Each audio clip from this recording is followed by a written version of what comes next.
Without further ado, let's get this amazing actress out here, Pam Levin. There Hi, she is. Hi, Pam. how are you? I am doing great. Better now that I've just seen your amazing work. That was so Yeah. good.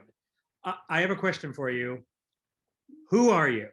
Like, I, you, you seem like a superwoman with all the right things to say to your kid, like like it was a scripted movie or something. Like, it just was it was it as easy as it seemed in tonight's show to be so accepting and know exactly what to say, because that's what it seemed like.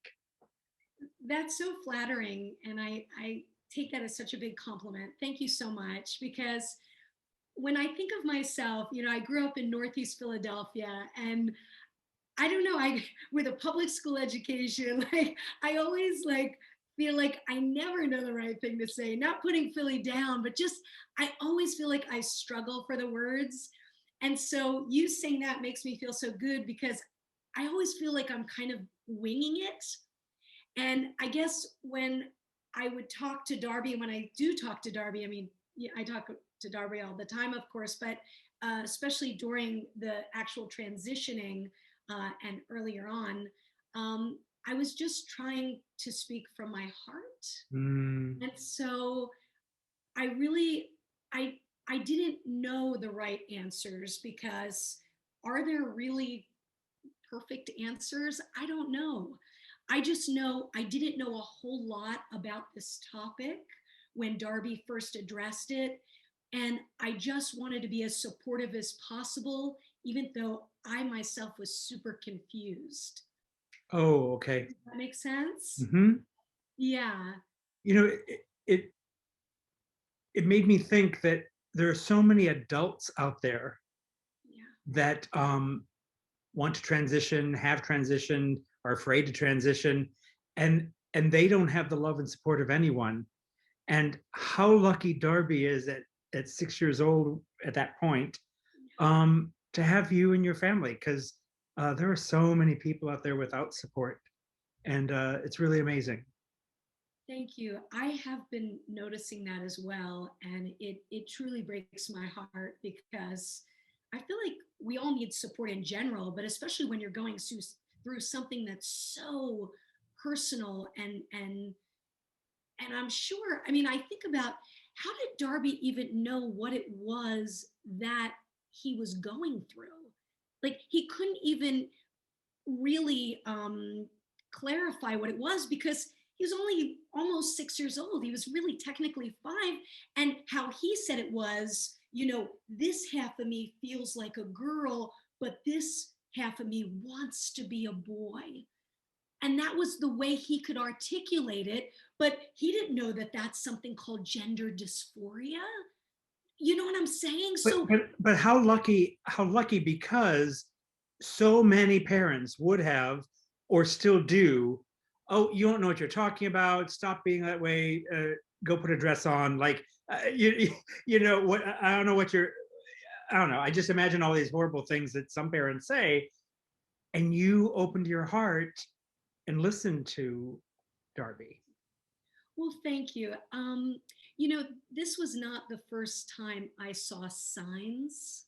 Mm. Um, Very, very early on, Darby did not want to wear skirts or anything like that. In preschool, for an entire year, he would only wear Batman. At the time, Darby was a girl, of course. Right. I had every decal of Batman you could possibly. We got real creative. And Spider-Man, but technically Batman was really his jam. And that used to make me crazy. I tried to pair it up with like a little skirt. That never, flew. He'd quickly get rid of that skirt and be wearing something else, camouflage or but something. but to allow your child to be comfortable as they are is really amazing. Thank You know, you. when you talked about that, it reminded me the other night. My husband and I were talking about um, dressing up as girls as children, or in girls' clothing, I guess. My grandmother had a in the basement with the toys, there's this flower girl dress that looked like a wedding dress, and I used to put it on. And I look back now thinking, if times were different, would I have wanted to be a girl? Or, what was I thinking? Or why was I doing that? And I think for myself, as opposed to transgender folks out there, I think I knew secretly inside at 9 or 10 or whatever it was that I was attracted to men, and I think that this was uh, the device, like it'd be okay to be attracted to men if I wore this dress, sort of thing. Mixing up. I was 10, whatever it was, and now as an adult, I realize I never wanted to be anything but a man. But I think back then my mind was trying to figure out what I needed to do because I didn't know what gay was. You know what I mean? But I find that so fascinating and awesome that you were smart enough or intuitive enough to know that you'd probably need something a little different to attract the man. Do you know what I mean? That If I really knew that at that point, or is that me thinking back? I don't know. Yeah, Yeah, it's unconscious. I it's mean, so because kids do know. Uh, kids know. Kids are the truth sayers until we teach them bad things, and it's kids learn to hate, and kids learn to bully, and kids learn to say mean things, and all of that is taught. I think all of that is taught. oh, absolutely. Yeah. There is a little boy at our school, and in preschool, he would come over for play dates, and I always had the Elsa dress in the closet because I knew when he Not for came over. Darby. Not for Darby, yes. I actually saved it for the little boy because Darby didn't want anything to do with it. He was wearing the G.I. Joe, Right. policeman outfit. But this other little boy, he would come and put it on, and he felt like $1,000,000. And I think, and I don't want to assume anything, but I know he has other brothers, and I know the father's very masculine. I think that was absolutely not allowed in his house, but he always liked to come to our house because he was always welcome to wear whatever he wants. A Be costume is himself. a costume. Use your imagination, have fun.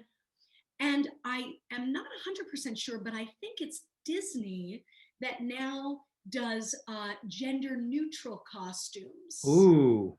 So if a little boy wanted to wear a dress, or a little girl wanted to be Aladdin, that's okay. It's you be whomever you would like to be, Right. which I think is amazing.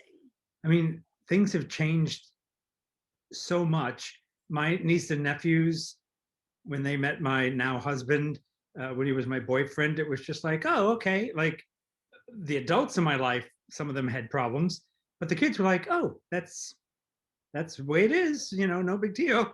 And now as they grow, they'll say, oh, dad, or oh, mom, whatever, because the kids know better, Right. I think the younger generation is just so much more open-minded. It's almost like it's no big deal, really. Right. Like if you say, oh, that little boy just changed their pronouns to she, her, whatever, she, her, hers, they'd be like, oh, that's cool. Yeah, that's great. Right. Or vice versa. You know what I mean? Right. Exactly. It's my generation, and then of course my parents' generation, which is trickier. I know we had some issues. I remember, God bless, Darby's grandparents have been unbelievable, but it wasn't an automatic convincing. Sure. I remember Brett and I took Darby and Bella to go see Aladdin at the Pantages.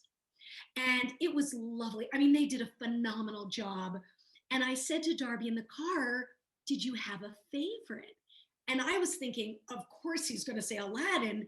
And he said, Jasmine. I couldn't even believe it. I went, Jasmine? Wait, no, I mean your favorite. He goes, no, it's Jasmine. She was awesome. And I was like, really?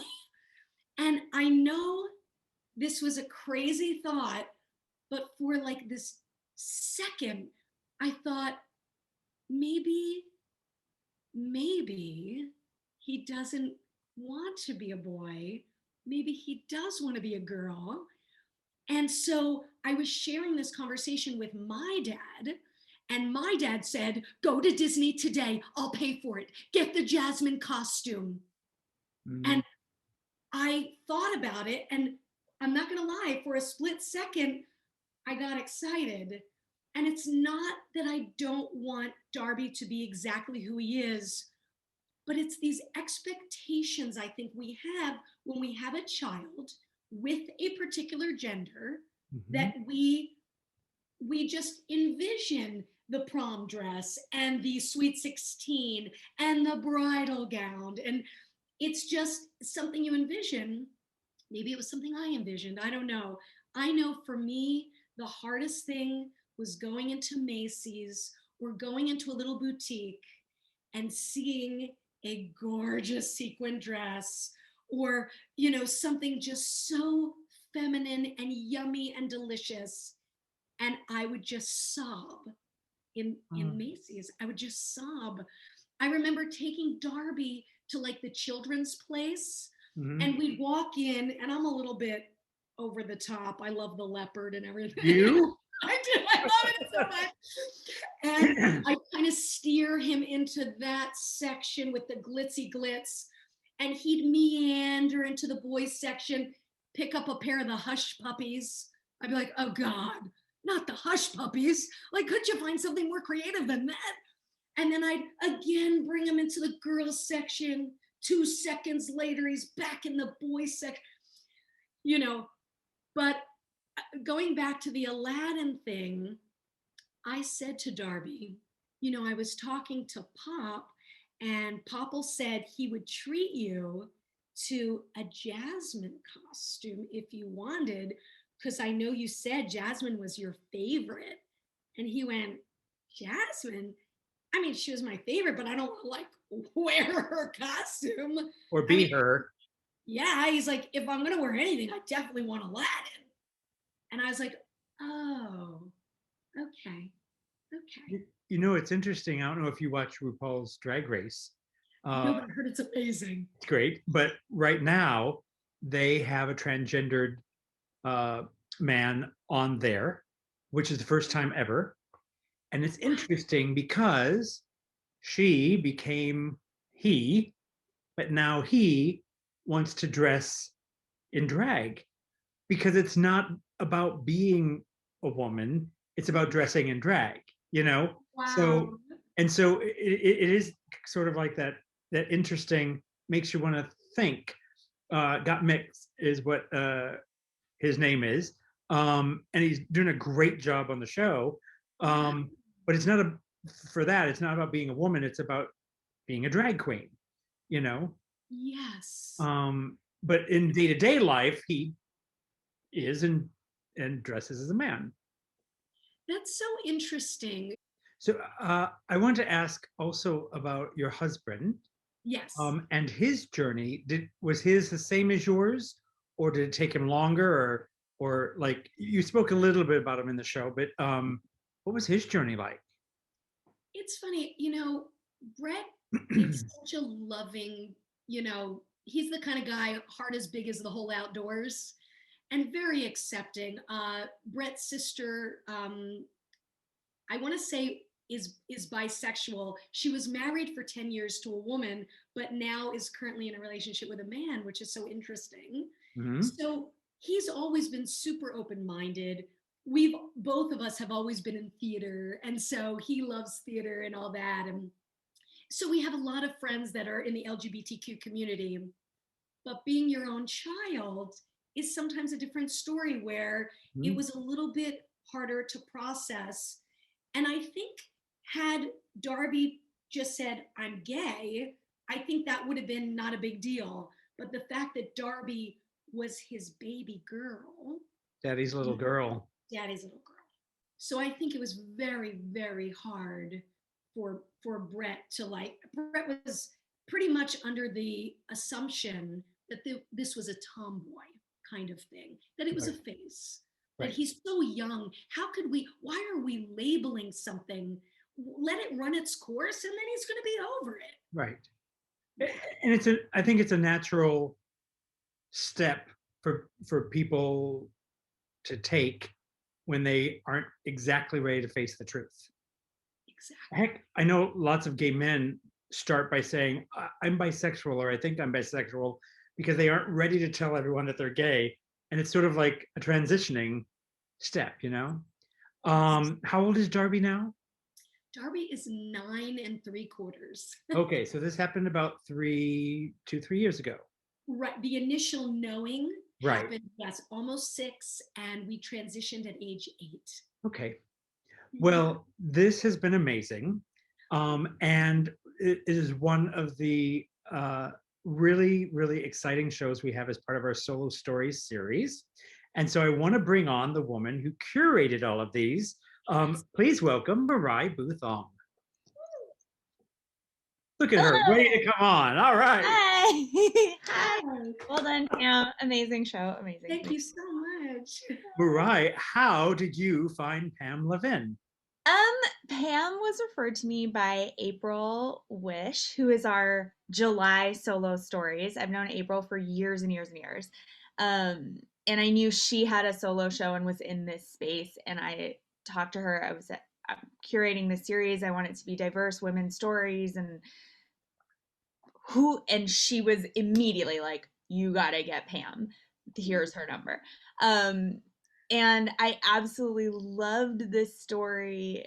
I think it's so timely. I think people are having their eyes opened now to gender dysmorphia and transgender and everything, and have questions, and not that they're, you know, transphobic necessarily, but just have questions because it's new. Not that being transgender is new, but it seems, I hope, that a lot of people seem more um, open to coming out or sharing that, um, maybe feeling safe to be that. So People always have questions when something's different, right? yeah, And yeah, it's how you ask those questions. And this was a wonderful way to have some of those questions answered. answer those questions. Yeah, I thought, especially coming from the mom, and that Darby is so young in the story that it really separates the issues of gender and sexuality, which I think also get confusing and convoluted for people who aren't, just don't know yet. Um, so yeah, I thought this was just a lovely way to share that and open up for questions and things like that. So yeah, Pam, thank I you. have another question that is, did you know other mothers who had gone through this, or who was your support? Or were you out there alone? Thank you so much for asking that question, because this was kind of huge. Opening night in Los Angeles, I happen to have a friend bring a mom who has a transgender son. And I knew them coincidentally back in preschool. So I was like, oh, hi. And she said after the show, she gave me a giant hug. And she said, we are in a group. We're the trans mommies, and we meet once a month for breakfast. Oh, And wow. coincidentally, we're meeting tomorrow. Would you like to join us tomorrow morning? And I said, absolutely. And it makes me tear up because had it not been for this group, I honestly don't know what I would have done. They have guided me through so gently and lovingly and held my hand through this whole thing, where to go, what doctors, the whole 9 yards. Um, and so that has been just so awesome. And even in pandemic, we meet on Zoom every couple of weeks because we don't do the restaurants, Right. and the group keeps growing. So That's that's really so great. great. And not just for the moms to have that support, but eventually your kids too will have that peer support of someone going through the same thing, right?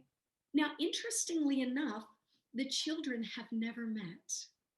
Mm. And some of the children are not wanting to share with others that they are transgender. They're just living the transgender experience, and they're still very private about it, which, everyone has to do what's right for them. I think the reason, and not that I wanted to out Darby in any way or make him uncomfortable. As a matter of fact, I asked permission to him. I asked him, and I remember the show was opening like in a couple of weeks, and I was like, I was having nightmares, just horrible nightmares, that he was so angry with me for sharing this story. That as he got older, he'd, be angry with me. And I thought, I have to get his permission before I do this. Right. And thankfully, at first, this was so crazy. At first, he said, I don't like that you tell people I was a girl. And I was like, oh, okay. And we talked it through, and I shared with him, I said, the reason I want to tell people is because I want to help other parents that might be going through this, whose children are also feeling uncomfortable in their own skin, and they want to be the person that they identify as. And if we can address this and make this not a big deal, then maybe other parents will jump on board and be willing to do this for their children too. And he looked at me, I swear to God, and he said, thank you, Mommy. And I just knew this was the right thing. And I think it has helped a lot of people. So frequently, people refer people to me. It's just so lovely. It's opened conversation that might not have happened before. I know our school has been incredibly supportive, from the principal to the teachers to the students to the parents. The principal came opening night. I mean, just really an outpouring of love and support. Pam, I have to know, since you were talking about asking permission from Darby, has Darby seen the show, or will he ever see the show? Has Bella seen the show? Has Brett seen the show? Brett has never missed a show. he's amazing. He's just, God bless him. Darby, sometimes at bedtime, I'll read different stories from the show because he likes to hear. He loves the pool story. He just thinks it's the best. So he likes to hear the pool story. Darby was invited to a big swim birthday party. Now, this was very exciting. This was the first big party after kindergarten graduation. All of her friends were going to be there. None of her friends knew that she was cutting her hair. This would be the big reveal to her friends. As we pass by the shallow end, we see this little girl, Sherry. Sherry sees Darby, her mouth and jaw drop. Her eyes bug out. She whispers in the birthday girl's ear, "Oh my God, did you see Darby? She looks like a boy. Ew!" She starts gathering people and egging them on, singing, "Darby looks like a boy. Darby looks like a boy."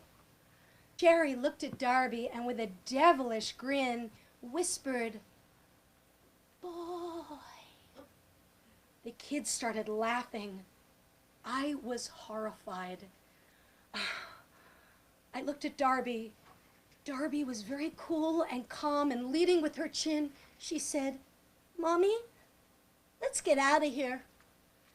I looked her directly in the face and said, "Yeah, let's."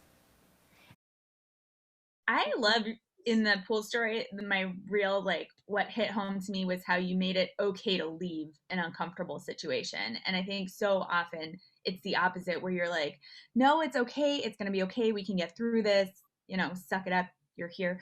But to come to your safety person and say, I don't want to be here. And for you to affirm, yeah, let's get out of here. I think that's an amazing gift and lesson that I'm going to try to remember for myself too, Wow, Yeah. thank you so much.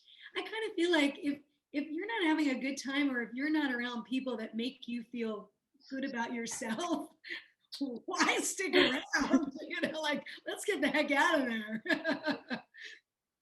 Has Bella seen it? Yes, Bella has seen it. She doesn't like the way I represent her.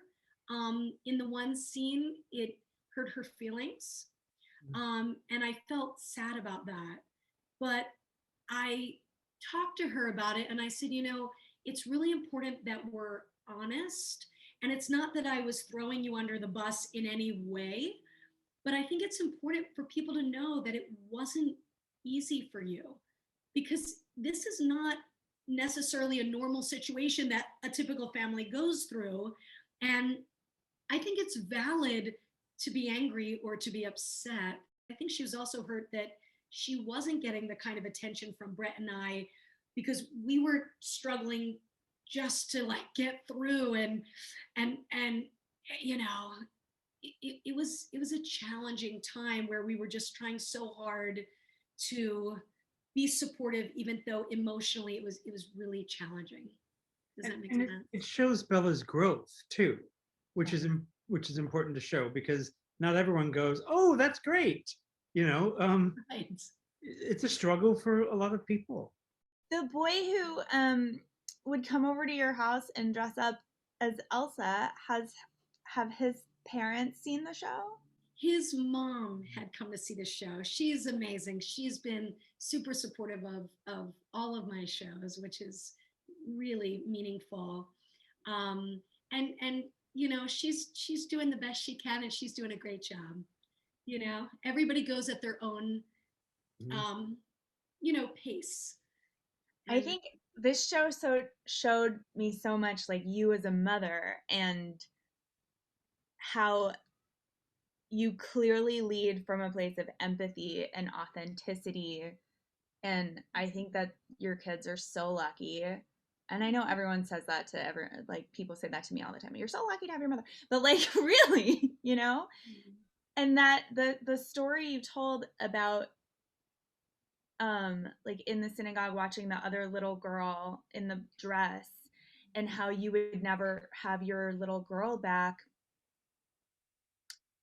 I think that's what a lot of people feel. Like my mother would always say to me like that when I was 4 was her favorite time of me. Like she would tell me this when I was 12 and 15 and 25, you know. Yesterday morning. This morning, where's my little Mariah? Where did my little girl go? And you know, so I think that's like, whether Darby was trans or not, you would never have that little girl back, because once that age is gone, they're gone, right? Right. It's so true. Can I share something with you guys? You know, when we first transitioned, Darby was adamant not to see pictures of him as a girl. Did not want to, had no interest, would rage, literally tantrum if he saw anything with him in a dress or any old picture. And we had a talk. And I said to him, I have to be honest with you. I know you're so proud of this new identity, and we support you 1,000%, but it doesn't take away from all the incredible memories that we had before that. It doesn't mean you were a bad person. It doesn't mean anything like that. We had some great times, and you had some great clothes, you know. I said, we went, you know, we had gone to Nashville and you had your pink cowboy boots and you rocked them. And I said, Darby, don't let that make you feel shame. Just know that was a part of your history, and we have to be proud of our history. It's not who you are now, and that's okay, but it's who you were. No shame. And it took Darby a little time, but he's such a mature little boy, honestly, that now his screensaver on his phone is a picture of him in this dress with chocolate all over his face. It's so great. And he's proud of it, you know? He's really proud of it. That's amazing. Yeah. Cool. Thank you so much for your show tonight. Mariah, we had a woman whose father killed her mother and married her aunt last month. Yeah. This month we had Modern Motherhood, Tales of Modern Motherhood. What do we have in store for the next 4 or 5 months? I'm so glad you asked. Yeah. Our next show is coming up in April. It's always the third Saturday of the month. A woman named Jennifer Bobby Wash, who is Native American, has written a show about a little girl who's Native American, going through finding her identity in the modern world while honoring her ancestry, you know. And then in May, we have Nancy Ma coming with Home. I should say Jennifer's show is called There's No I in NDN. May is Nancy Ma with Home. She's an Asian American woman. Her parents are immigrants and dealing with that identity in America as well.